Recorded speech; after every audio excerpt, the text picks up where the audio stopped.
हाम्रो चाहिँ यहाँ इस्कुस पनि फलिसक्यो, त्यहाँ पनि पाक्नु आँट्यो है। अब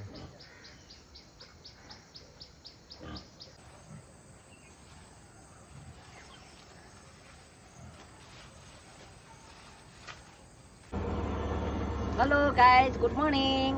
आज चाहिँ हामी अर्ग्यानिक लिएर आउँदैछ बजारमा। तपाईँहरू आइदिनुहोस् होला। कति बिटा भयो सुस्मिता? 10 बिटा। अलिक पर पनि छ? 10 बिटा छ। र सबै मजाले भारी लगाऊ ल।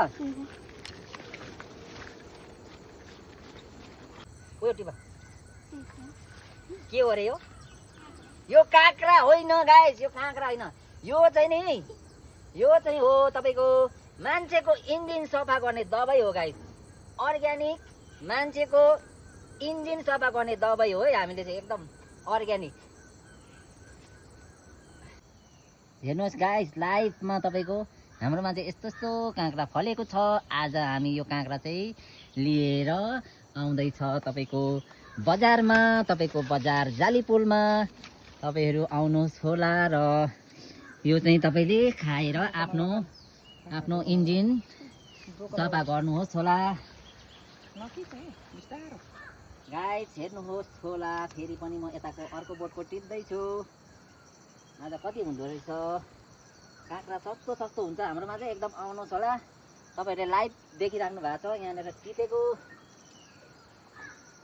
तपाईँहरू पनि लगेर हरियो काँक्रा करम करम मकैबारी दरम दरम भन्नुहोस् होला खाँदै। करेला पनि फल्दो रहेछ हौ यहाँनिर। करेला पनि फलिसकेछ त हौ। गऱ्यो भने चाहिँ फल्दो रहेछ यसरी। कति भयो नजारा है। अरू कता कता छ हौ?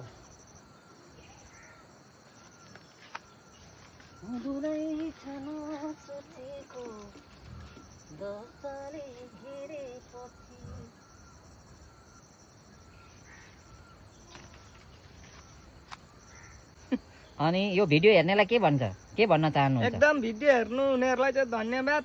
लाइक, कमेन्ट, सेयर सबै, सब्सक्राइब सबै गरिदिनु न।